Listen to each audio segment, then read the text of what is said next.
Suzanne, my dear Suzanne, take my hand, please. Don't let them take me away. No. Oh no, this has to stop. I don't want to be tormented anymore. That is not my intention. I have come to rescue you. Rescue me?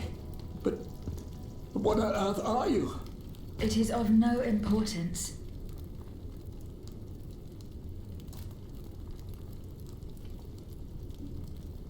What did you see and hear before you regained consciousness?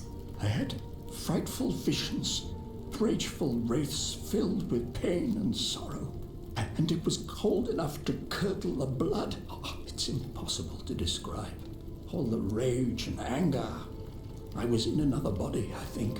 So big, so powerful. And there was this commanding voice, ordering me to spread terror and death. Did I really hear it?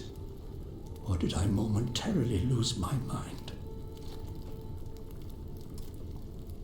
Who are you, monsieur? Don't you know? I'm Jacques Necker, Ministre des Finances. Well, I was before I was captured. But this situation suggests that the king has decided to dismiss me from his service. What does he accuse you of?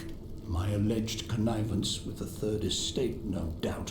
And most of all, for having been the first to ask to convene the Estates General. How and when were you captured? When the machines attacked, my wife and I fled our home to hide not far from there, in the Église Sainte-Marie. But we didn't stand a chance against the machines. They overran the nave, wantonly mowing down the faithful. My wife, my poor wife, she wasn't able to escape. I'm sadly convinced of this. As for me, my life was spared only so I could be tormented. What is the meaning of all this?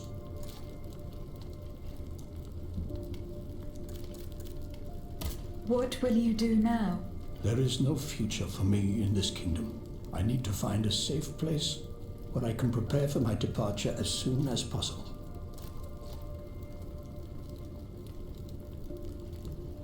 I will take you to the Cordelier convent. You will be safe there.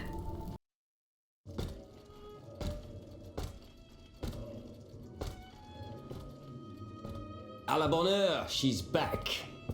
Aegis, what a joy and relief to see you again. Monsieur, Welcome to our stronghold. I'm sure that everyone here is aware of the great debt we all owe you. As you can see, the most exhausted among us are growing stronger. While the most determined are already planning our counterattack. I did not expect to see you all together. 4 days ago, the representatives of the Third Estate gathered in a tennis court. They swore not to separate until they'd established a constitution for the nation. But that was not the only oath we swore.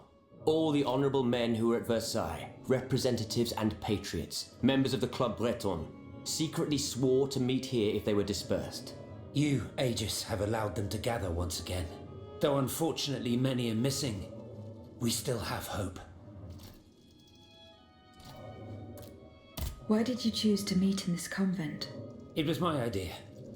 Voyez-vous, I stay here whenever my obligations bring me to Paris. No other retreat inspires such peace and contemplation. Et puis, truth be told, this building has always felt like a fortress to me. Just look at how thick these walls are. For 2 whole days, the patriots in the quarter consolidated the outer walls to make it an impenetrable citadel. No automat has broken through our defenses yet.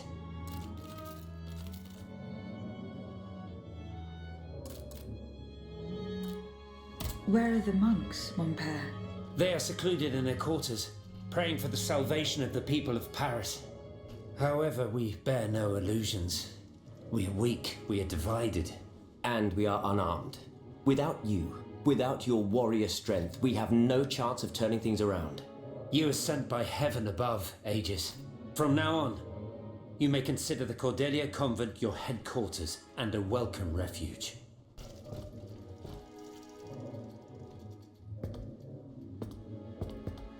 We must speak, you and I, in private, if you please.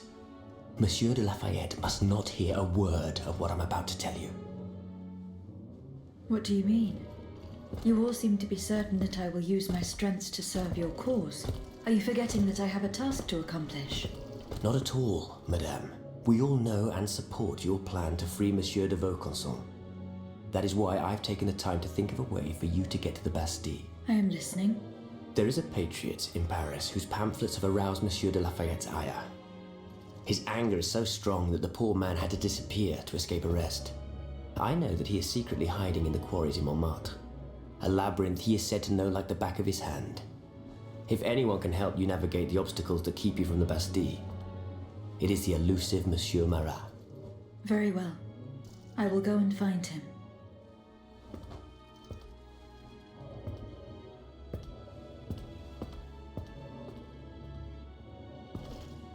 Monsieur Necker. I owe you my life, madame. So I am embarrassed to ask you for anything more. Do not fear. You have my full attention. Suzanne, my beloved wife. I cannot bring myself to accept her death. Despite all the evidence, I still hope to see her alive again. I need to be sure.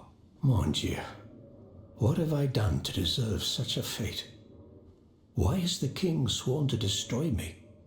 And all that I hold dear, after everything I've done for him, my abnegation.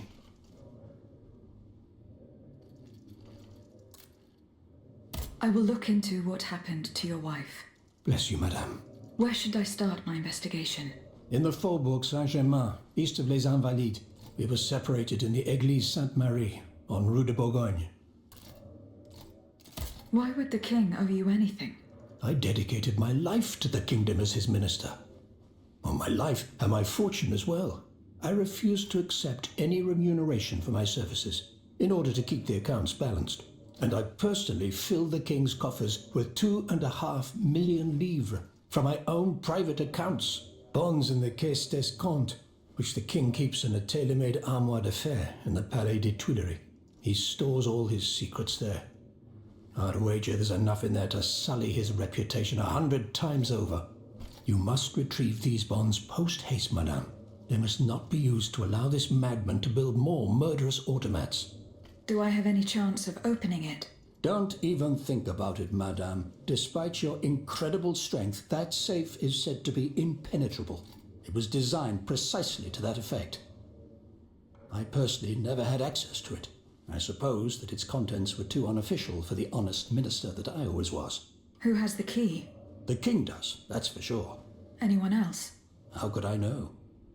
His shadow advisors, most likely. Now that I think about it, there's a rumor that has been going round Versailles for a while now. It's said that Monsieur de Mirabeau used to come and go as he pleased at the Tuileries, that he oversaw diplomatic missions for the crown. Not in any official capacity, of course. Who knows? He might know more about this matter than I do. I will ask him. I shall be off. You are the only hope of seeing my beloved wife again, and of foiling the plans of the clockwork tyrant.